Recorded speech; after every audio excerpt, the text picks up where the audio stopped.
What is up, everybody, and welcome to another author reading here on day 6 of TBRCon 2023. And today I have the absolute pleasure of speaking with SB Divya. How are you? I'm great. Thank you for having me. Oh, it's my pleasure. And for folks who don't know about you, or they just know about your books, but not you personally, do you want to tell them a bit about yourself? Sure thing. I am an author of science fiction and fantasy, and the somewhat recently retired co-editor of Escape Pod, a weekly science fiction podcast. And prior to becoming an author, which has probably happened in about the last 7 years or so, I was an engineer working in electrical engineering and machine learning. And science fiction has been my first love in terms of literature and continues to be my favorite in terms of writing and reading as well. Oh, I love it. And for you, coming from that engineering background and now entering into, uh, I mean, it was 7 years ago, but being in the science fiction space, doing stuff like Escape Pod, um, how did those two kind of spheres, like the creativity of engineering and the creativity of writing and reading and that kind of stuff, how did those two kind of come together or complement each other? I actually started writing a bit when I was a teenager, and then I put it aside for a long time to focus on my science and technology career. But I've always enjoyed creative pursuits, dance and painting and poetry. And so it was always in the back of my mind that someday I'd come back to it. And initially, I was just writing while working full time and like maybe an hour a day. And it was really nice because it was just engaging such a different part of my brain from code and algorithms and, thinking very logically and technically to kind of freeing my imagination and being able to um, process life through fiction. So Hmm. it was great. It was like it was a relief or almost fun to sit down at the end of the day and be like, "Ooh, I'm gonna write some science fiction," Oh, that's and give beautiful. myself permission to have that time, right? Exactly. Um, Yeah, just allow your brain to kind of work in different ways. But obviously, before we recorded, we were talking about some of the themes and philosophy that you approach in your work, and coming from that background as well, it's like you wrote Machinehood and Runtime. I'll show those covers right here. So you play a lot with things like augmentation, AI, um, machine learning, things like that. So it's like, how did it feel to pull these real world concepts that you are playing with, you know, in the lab or that you're seeing kind of play out in real life, and from code to tangibility, and then playing with that in a creative space, in a science fictional space as well. it's been really rewarding. I like being able to bring the knowledge I have and the understanding of science and technology into a setting that's fun and hopefully engaging readers. Um, and it's really gratifying, I think, to be able to share my love for these subjects with people. I also love philosophy, and so that tends to underpin, especially my novels like Machinehood and Meru. Questions of consciousness and sentience, and some of the big things that science grapples with, and that even in modern times, technology grapples with Hmm. ethics. And Runtime was a lot of fun because I wrote it very fast and I had to really kind of just rely on what I already knew because I didn't have time to do a lot of research. Hmm. And so I was working with embedded systems at the time. And so between that and my computational neuroscience background, it was very easy to be like, okay, let's just put chips in our bodies because we're already doing that and just take it, to the next level. Whereas Machinehood was much more, I think, in a way, me exploring the current angst, zeitgeist concerns, regarding AI and automation and the workplace, especially. Hmm. Yeah, and you brought it up, your new book, Meru, which is out next week on Wednesday, February 1st. Beautiful, beautiful cover. Can you tell everyone a bit about that book as well? If you want to give a bit of bit of a sales pitch of this new Sure. book. Meru is a little bit of a departure from the other two in that it is set in the far future. It's not quite as hard science, in the traditional sense. There are invented aspects of physics that, don't groove with what we know today. Hmm. Um, it's also, however, like the other two, it's a fairly fast-paced adventure type story because those are the kinds of stories I like to write, interweaving with some philosophical elements and also drawing some inspiration from one of my favorite mythological stories in the Mahabharata about a couple from two different walks of life who get together, are driven apart by various forces, and have to find their way back to each other. Wonderful. And so, can you tell us a bit about the section that you're going to read from today and why that section is the one that you chose to showcase, Meru? Yeah, I'm going to read from chapter one right at the beginning because Meru, as you will see if you read any reviews, is a very heavy on world building. So if I throw people into the middle, I think they're going to be very confused. And it's just the first scene of chapter one. So you'll meet one of the two main characters, who, by the way, are both behind me in these lovely portraits that I had commissioned. Nice. Um, so you'll be meeting this one, Jayanti, who's a human woman on Earth, Hmm. chafing against some constraints in her life. She's a young woman still looking to find her place in the world. And on this side is the main post-human character, whom I call Aloys, who is adapted physically to live in the vacuum of space, has solar-powered wings, can fly, can do all kinds of cool stuff. That you start learning more about that from chapter two and beyond. But really, for this, I just kind of want to give people a taste of the world and how how strange it is. And I know Hmm. that's a challenge for some people coming in, but I think for a lot of science fiction readers, at least for myself, I kind of enjoy that challenge, being put into a new world and Me taking the too. time to be immersed, a little bit confused, but gradually, understanding everything that's happening. And it's such a rewarding experience. I am totally on the same page as you. All right. Well, Divya, I will let you take it away with your reading. All right.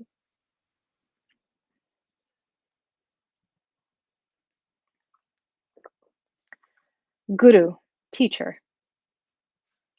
Jayanthi stood atop the hill, her legs protesting less than usual from the climb.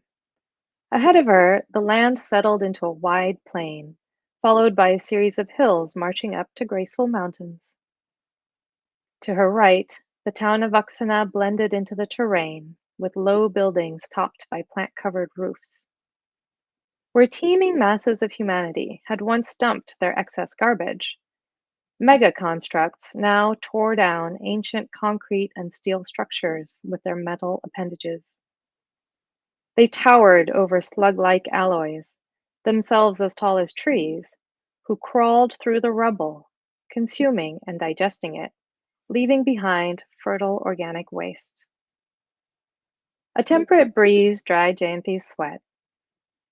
After catching her breath, she continued along a path that wound down to the base of the hill. Red and tan grasses covered the gentle slope. Insects swarmed to patches of sedate flowers, and microconstructs glittered in their midst, filling the ecological niches that had lain empty for centuries. For part of the way, she could pretend like she was the only human around. Feathery seed pods tickled her palms, and she resisted the instinct to break off a stem.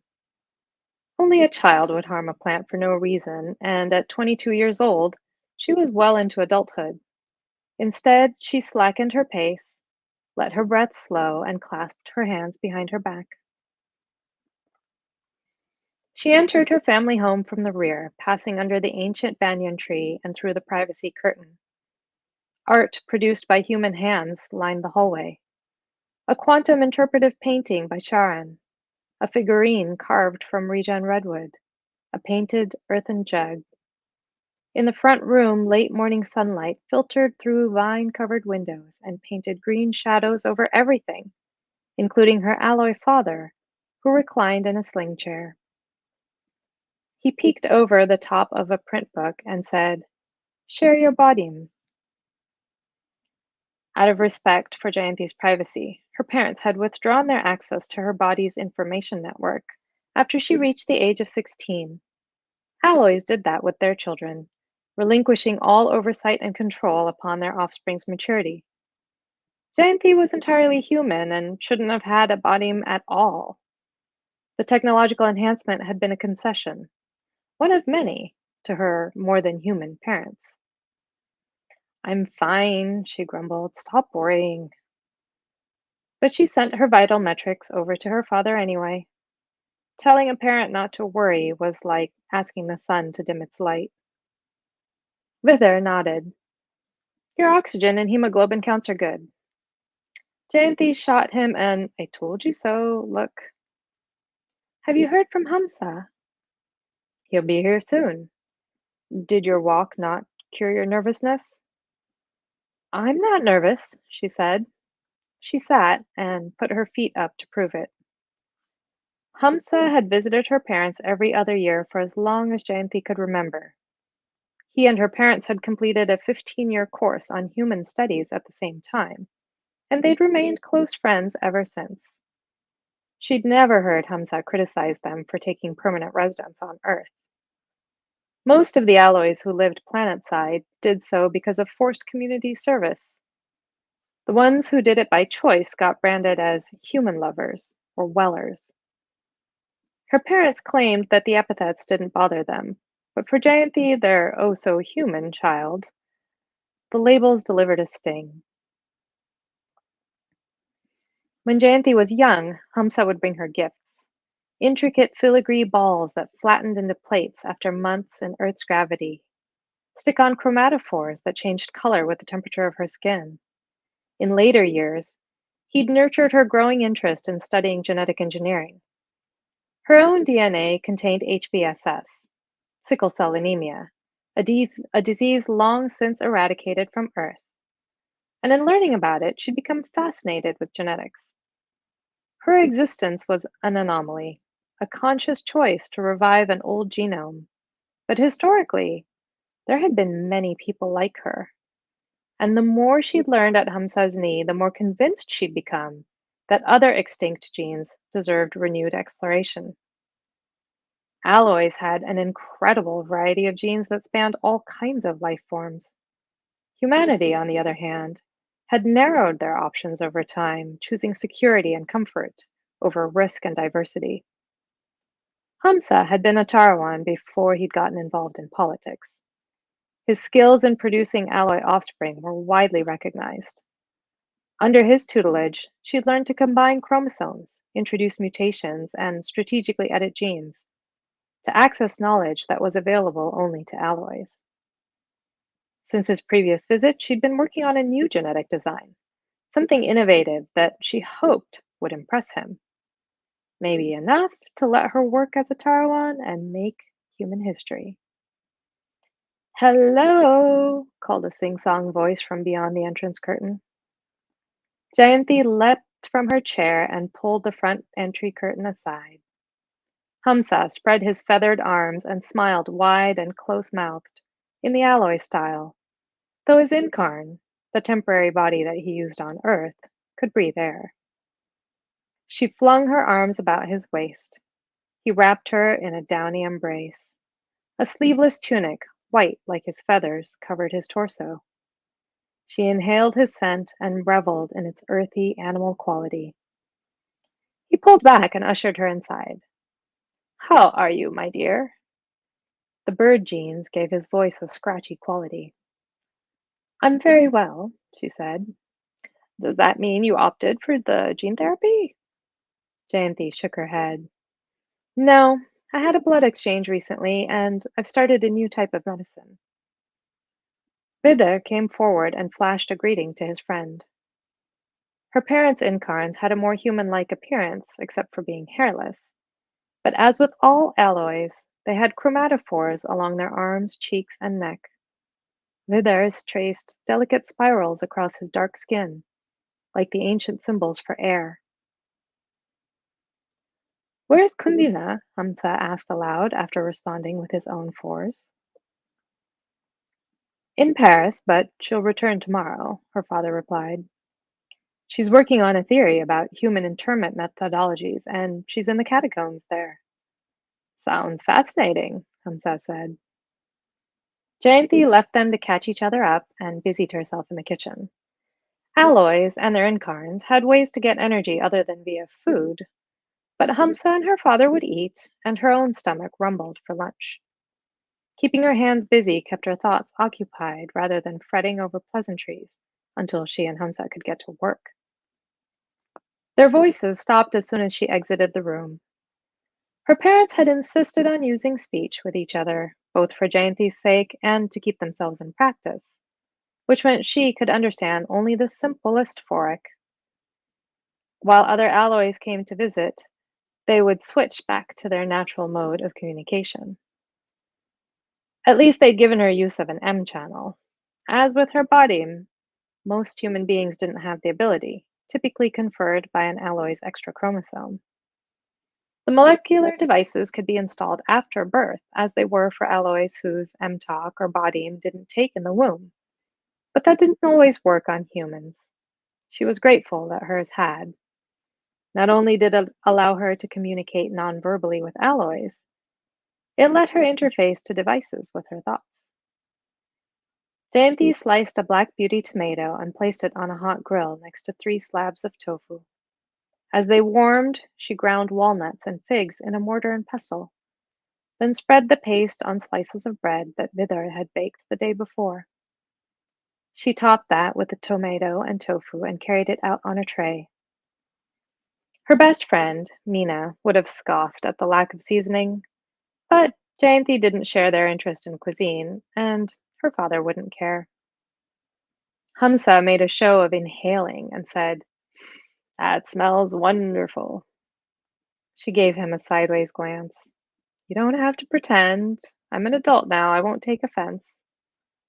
Hamza honked with laughter. "Compared to my 287 years, you are very much a child. I appreciate the offer to drop old pretenses, but I'll attempt to eat. Where else would I get to taste such a, uh, he looked at Vidar for help. Her father's fours flashed. "Sandwich," Hamza finished, as if he'd known all along. Jayanthi laughed. "If you stayed longer, you'd learn more food names." "If a womb could grow my incarn faster, I might consider it, but 1 month on Earth is all I can afford with my other responsibilities." After lunch, Vidar resumed his work. Hamza and Jayanthi moved outside and sat under the shade of the banyan tree. "You said you had a surprise for me," Hamza said. "Let's see it." 6 months earlier, Hamza had assigned Jayanthi a thesis-level project, one that involved design changes to her own chromosomal DNA. "Pretend you're making your child in the alloy way," he'd said. "You decide what portions of yourself to pass on, what to take from other human beings, and what to mutate randomly, all within the allowed proportions as defined by the Genetic Review Board." She'd worked on nothing else in the interval, but she'd added her own twist. Rather than using genes from another human being's chromosomes, she'd taken some from an alloy's Z chromosome and worked it into her design. It was as if she'd had sex with a humanoid incarn, like those her parents inhabited. The two were entirely different species and couldn't reproduce naturally, but making such a person possible was exactly what Tarawans did. Alloys didn't have children in the traditional sexual way. They designed theirs. A Tarawan would take the maker's genes and combine them with any other genetic information from a central data bank. They'd introduce random mutations as well as epigenetic tweaks to produce a new being, whose biology would add to the diversity of the population. She handed Hamza the data cube with her genomic solution and tried not to fidget as he pulled a simulator from his pocket. With only 1 meeting per year, her progress was far slower than she would have liked. But only someone licensed by the Tarawan Ethics and Standards Council could operate a simulator. Hamza placed the cube in the device and set it on the ground. I haven't had a chance to review your latest notes. Tell me about your parameters. Jayanthi thought asked to share her visual overlay data with him, then showed him the choices she'd made. For the epigenetic edits to my half, I increased the expression of sickle cell, since it has protective effects against certain tropical diseases, and boosted melanin levels for skin protection. I emphasized lean muscle mass and metabolic efficiency to balance the hypoxic effects. She talked him through another 30 specific edits and her reasons for them. Hamsa nodded along until she finished, then said, "And mutations?" A 0.03% chance of mutations and an additional 0.01% on the epigenetic factors. That's very conservative. If you play it too safe, you reduce the chance of nullity. Tarawans have to embrace risk. What is the primary axiom? Jayanthi swallowed a protest.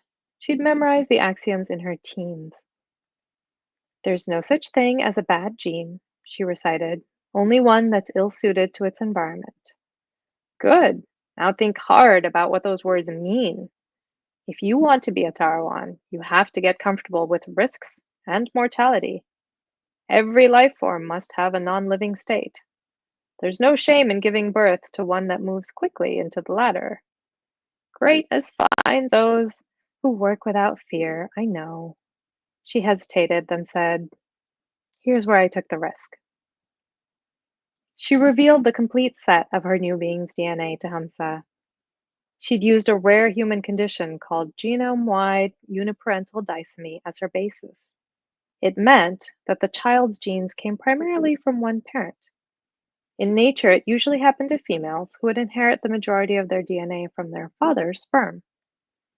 For Jayanthi's experimental design, she'd taken that foundation and used an alloy's Z chromosome for the mother and her own X chromosome for the father.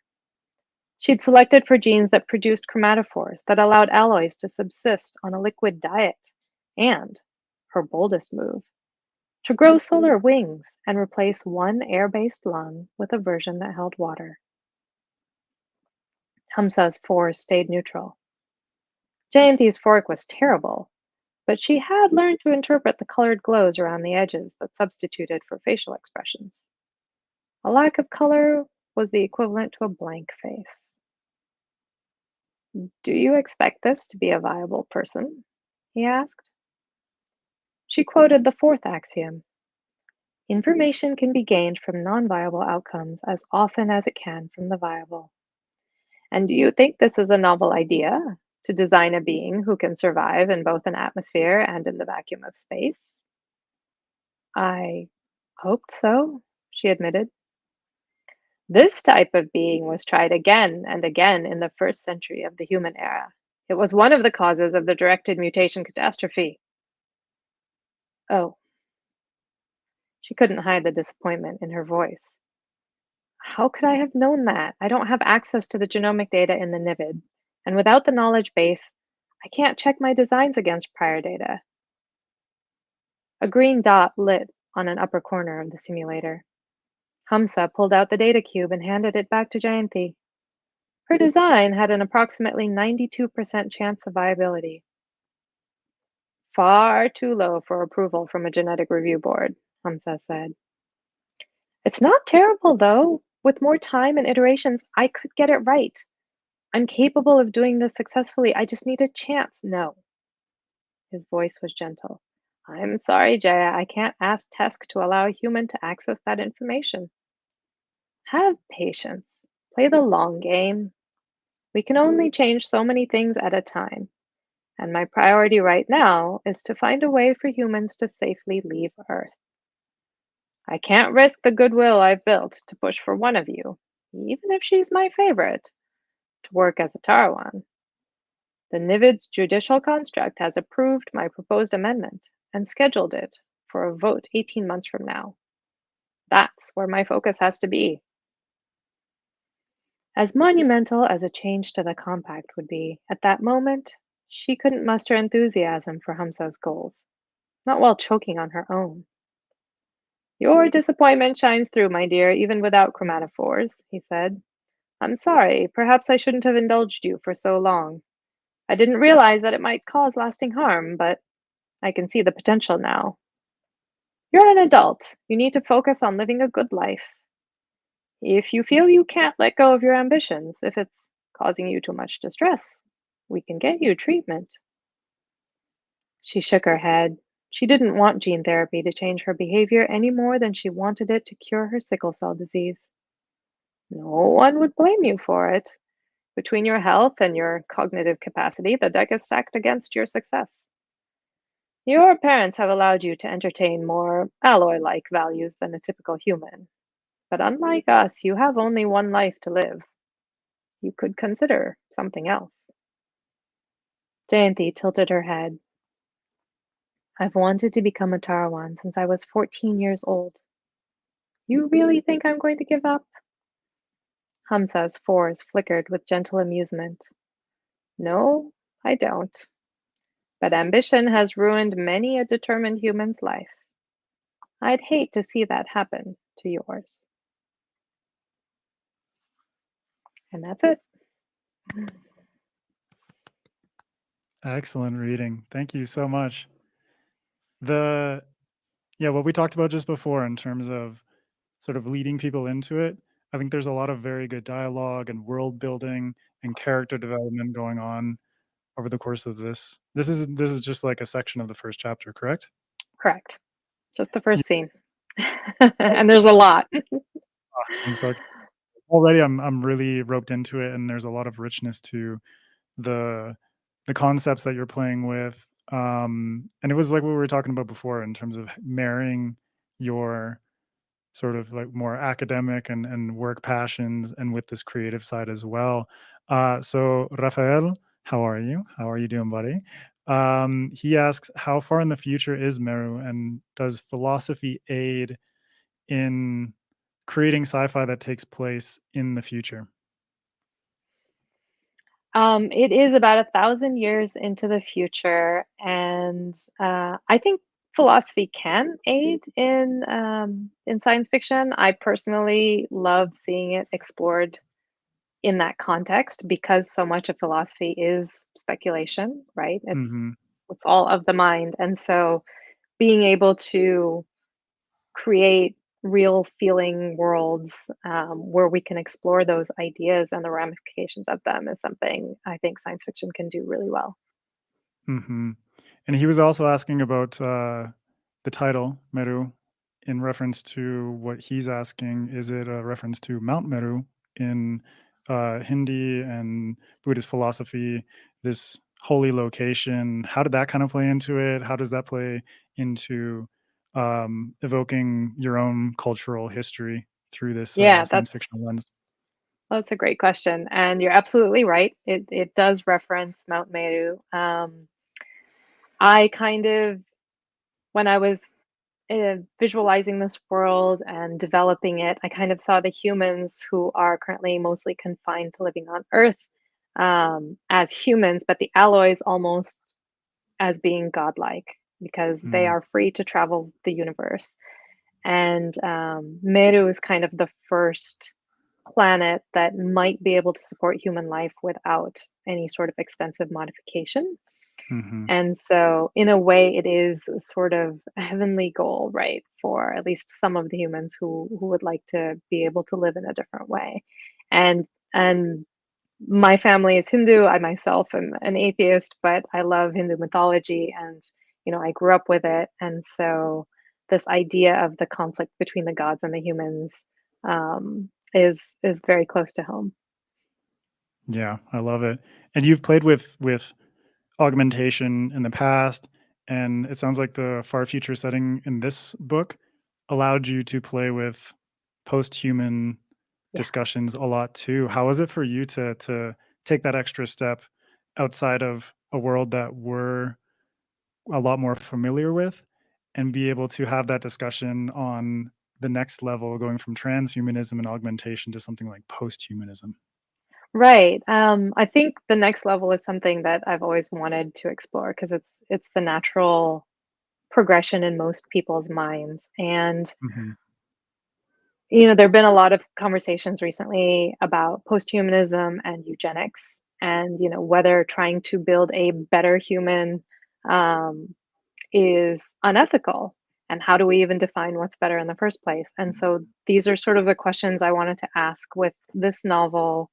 What happens if we eliminate certain types of genes that we consider inferior? What are the potential costs? How do we maintain genetic diversity and the ability to adapt and survive if we're going to direct how we pass on our genetic information to future offspring? And so, yeah, so it's kind of the natural. I feel like it's the next questions after we've established that we can tinker with our DNA, which we pretty much have at this point, right? And then it's Mhm. like, okay, we need to understand the ramifications of that tinkering, and then maybe we need to construct some regulations around what is a healthy way to do it, and who does it benefit, and what do we lose without realizing that we're losing it. And I'm not the first person in science fiction to ask these questions by by many decades. I was just exploring it in the context of this particular story. But it is a discussion that is ongoing. That's the thing that I appreciate about science fiction, is that when it comes to how it relates to our own world, these are continually ongoing conversations, and something like genetics is one that becomes ever more complicated the more we understand about it. It's Hmm. like going back to the discovery of DNA and things like that with Watson and Crick, and then the development of gene technology, and now we're living in this age of CRISPR, and there's so much speculation about what are the possibilities, and those possibilities could be good, they could be bad, they could be middling, or things that people are completely unaware of in their day-to-day lives. But I love that you're interested in that, and using your science fiction as a way to have a dialogue about it and get people thinking maybe a little bit more about what's going on in our everyday lives. Yeah, fun tidbit about CRISPR. One of the things I did in Machinehood was have tabletop genetics that people are doing at home. Mhm. Today, I just saw in the news that the first home CRISPR kit has been commercially released. And nobody knows how well it's going to work, but I'm like, oh, there it is. It's the That's just the start. beginning, though. It's like the Yeah, it's adoption just the is already start. there. Exactly. Oh, that's Yeah. crazy. Rafael has one more question. Do you think about how to merge advanced technologies with more socially conservative societies, like in India or in Latin American societies? Does morality play a role in how tech may advance in a society like that? Yeah, it's really interesting. I find, at least in India, they've been embracing technology and leaping ahead in certain elements where it's just easier because they don't have the investment in infrastructure that Europe and the US do. Perfect example was the cell phone. Hmm. Um, Running telephone wires was really hard, and when cell phones came out, it was very widely embraced because much easier to build a cell tower. Similarly, with solar power right now, there's plentiful amounts of sunshine. You're in a tropical climate, um, and so India has really embraced going solar as much as possible. They Hmm. are looking at environmental technologies, ways of distributing water agriculturally using actually ancient methods rather than modern ones to try to be more eco-friendly. So even if a society is socially conservative in a lot of ways, especially driven by things like religion, I find that that doesn't necessarily inhibit them from embracing technological evolution. Hmm. Yeah, and that's something that I've seen where I live in Ecuador as well, where there's like this strange sort of uh disparity between like the things that are adopted and how they're adopted, and the reasons why they are adopted in the first place. Like you were saying about the cell phones, and like running cables is just a mess. And I've been to India as well, and like all the cables that are running through between buildings, across alleyways, across streets, it's just ridiculous. But then it's like you have the convenience of something like cell phones, or here in Ecuador, it's really strange to me that solar isn't as prevalent when we are literally on the equator. It's like the country Right. is named after the equator, and the sun is hitting very strong all day long, but, you know, it's different things that come into play, like infrastructure. I think culture and religion are less important in that kind of adoption, as opposed to things like convenience and necessity Economics. and Yeah. economics. Yeah. Great Yeah. question, Rafael. Thank you so much. All right. Well, we will close things out there. Once again, the book is Meru, and that is out on February 1st, so next week. And which formats is that going to be available in? It is available in print, in ebook, and in audiobook. So whatever you prefer, you can get it. Nice. Perfect. And if you want to check out some of Divya's old work, Machinehood is excellent. Runtime is also excellent. So Meru sounds like a good evolution of the ideas that you've been playing with in your past works, and I'm very excited to read it. And thank you so much for doing that reading. That was excellent as well. Divya, can you let everyone know where they can find you on social media? Yeah, for sure. I am on Instagram as at sbdivya_author. I'm also on Twitter, though not as much these days, at Divya's tweets. And I am on Mastodon at wandering.shop as sbdivya. Perfect. Got Well, in thank there you so early much. enough to just get my name. That's the whole point. It's like get in there and get your Right. tag. That's what it's all about. And you can always find me and contact me on my website, sbdivya.com. I have a newsletter that goes out a few times a year whenever I have news, so it won't clutter up your inbox.